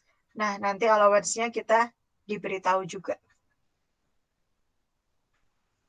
Kemudian allowance ada apa saja? Ada personal time allowance sekitar 4-7% digunakan untuk ke toilet, kemudian minum dan lain-lain. Kemudian ada delay allowance. Delay allowance adalah allowance atau kelonggaran yang diberikan untuk misalkan menunggu bahan baku yang sedang dalam proses pengiriman. Lalu fatigue allowance adalah kelonggaran yang diberikan untuk pekerja untuk kelelahan mereka. Kan kadang-kadang kita perlu istirahat sebentar ya, kayak kuliah gitu. Kadang-kadang di tengah-tengah kita perlu istirahat sebentar, itu merupakan fatigue allowance. Oke, nah untuk allowance sendiri nantinya akan diberitahu ya. Jadi kalian tinggal hitung allowance-nya ada berapa persen gitu. Ini nanti bisa dibaca.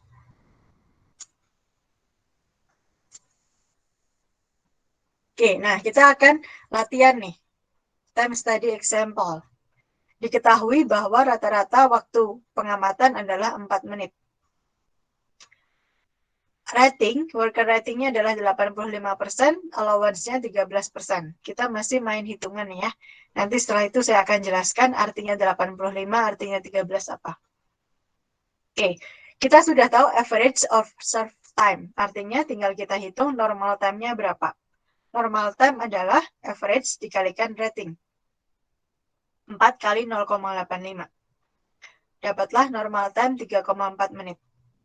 Setelah tahu normal time, kita akan hitung standard time.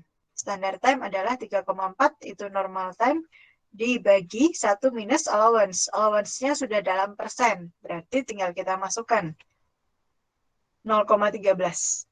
Hasilnya adalah 3,9 menit. Itu adalah standard time-nya. Oke ya, waktu standar untuk melakukan pekerjaan ini. Nah, kemudian ini ada contoh yang lebih complicated, lebih real begitu.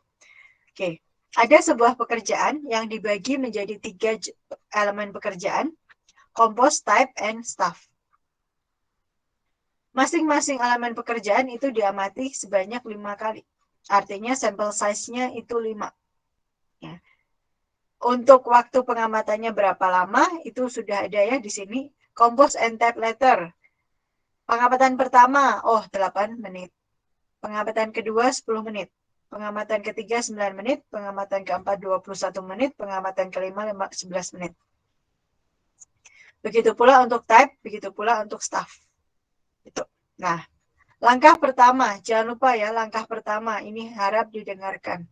Langkah pertama adalah kamu amati untuk ini, untuk waktu-waktunya. Ada nggak waktu yang melenceng jauh dari teman-temannya? Contoh yang A, job elemen yang A. 8, 10, 9, 21, 11. Ada nggak yang melenceng jauh? Oh, ada 21. Maka ini harus kita hilangkan. Ini adalah kesalahan dalam pengamatan. Tuh, ya. Kemudian kita lihat yang B, type envelope address. Ada waktu yang jauh banget nggak dari teman-temannya? 2, 3, 2, 1, 3. Oh, nggak ada. Oke ya. Kemudian yang C, staff stamp, seal, and sort envelope. 21521. Yang lainnya 2121, kenapa ini ada 5 sendiri? Ya, maka 5 ini kita hilangkan. Oke. Oke. Ya. Nah, setelah kita hilangkan, kita baru akan hitung rata-ratanya. Rata-rata waktu untuk A, untuk B, untuk C. A, B, C ini adalah elemen pekerjaan. Jangan lupa kalau yang sudah kita hilangkan berarti kita nggak ikutkan dalam penghitungan rata-rata. Contoh, 21 sudah kita hilangkan, berarti rata-ratanya dihitung dengan cara 8 plus 10 plus 9 plus 11, jangan lupa dibagi 4. Ya, karena ini adalah rata-rata. Yang B, 2 plus 3 plus 2 plus 1 plus 3 dibagi 5. Yang C, 2 plus 1 plus 2 plus 1 dibagi 4. Oke, dapat hasilnya. Oke, sampai sini ada pertanyaan dulu nggak?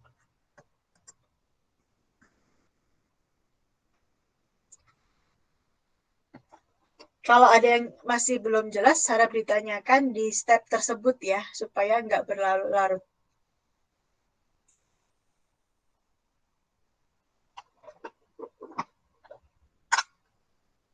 Oke, nggak ada pertanyaan. Kalau nggak ada pertanyaan, saya lanjutkan. Average time-nya kita udah dapat. Sekarang kita akan hitung normal time. Normal time-nya didapat dari average time, 9,5, 2,2, 1,5 didapat dari sini ya, average-nya. Dikalikan dengan performance rating. Performance rating-nya ini didapatkan dari soal. Nanti saya akan jelaskan kalau tidak ada persentasenya dapat dari mana. Tapi sekarang pahami dulu bahwa di sini sudah diberikan 120, 105, 110. Maka kita akan kalikan di sini. Jangan lupa tadi dalam persen, maka kita jadikan desimal. 1,2, 1,05, 1,1. Oke ya. Normal time-nya udah ada semua. Tadi langkah kedua average time. Sekarang normal time. Kemudian langkah keempat adalah kita totalkan semua normal time. Tambahkan. Dapatlah 15,36. Oke. Kemudian nomor 5. Langkah terakhir adalah hitung standard time.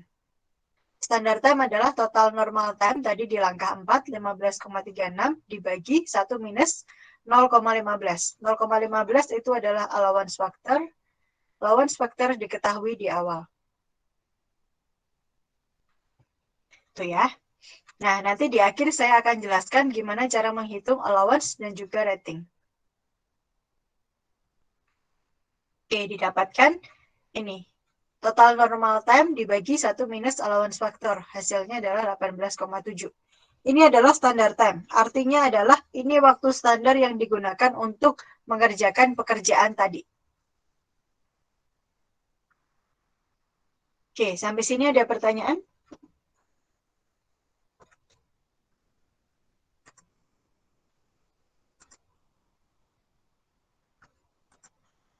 Oke. Oke, sampel size nggak usah ya, baca sendiri ya. Karena ini lebih ke statistik. Oke. Oke. Sampai sini ada pertanyaan nggak? Saya khawatir kalau kamu nggak ngerti.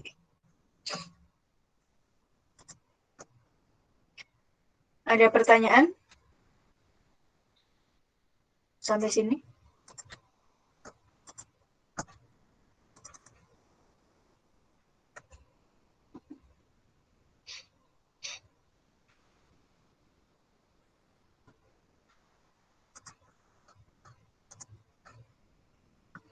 Nggak ada, jelas?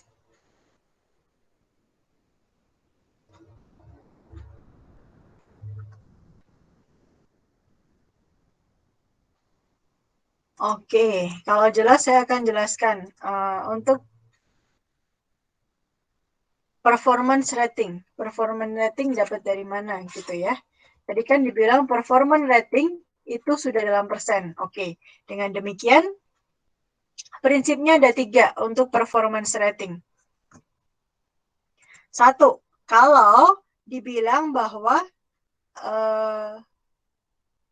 kecepatan untuk pengerjaan satu elemen itu dibilang sudah tidak butuh penyesuaian, maka kamu akan set bahwa performance ratingnya itu 100%.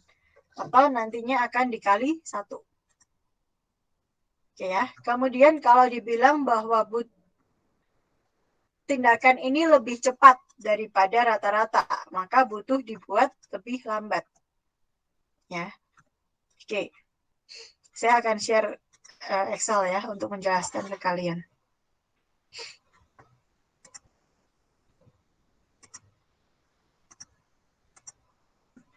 Oke, di sini performance rating.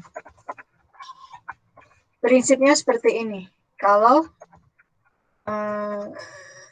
sudah normal, tidak ada penyesuaian, maka performance ratingnya 100%. Oke, kelihatan ya. Kemudian, kalau misalkan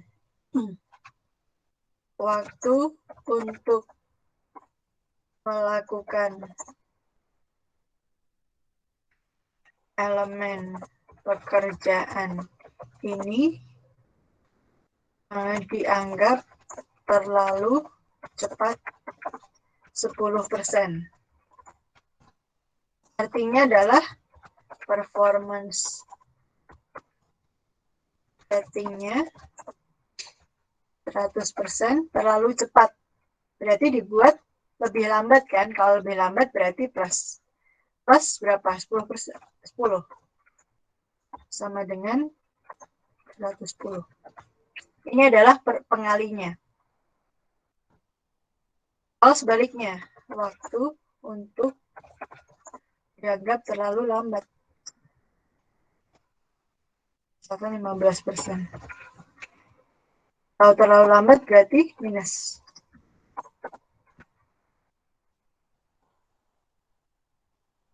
Nah, kurang lebih begini. Ini patokan untuk performance rating. Kalau misalkan performance rating itu tidak diketahui dalam persen. ya untuk tiap-tiap elemen pekerjaan. Maka pakailah pedoman ini. Kalau normal berarti performance ratingnya 100. Kalau terlalu cepat, maka performance ratingnya ditambah. Ditambah terlalu cepatnya berapa persen. Kalau terlalu lambat artinya dikurangi. Performance rating 100% tersebut dikurangi lambatnya berapa persen gitu. Oke ya. Kemudian satu untuk allowance. Allowance itu dalam bentuk persen.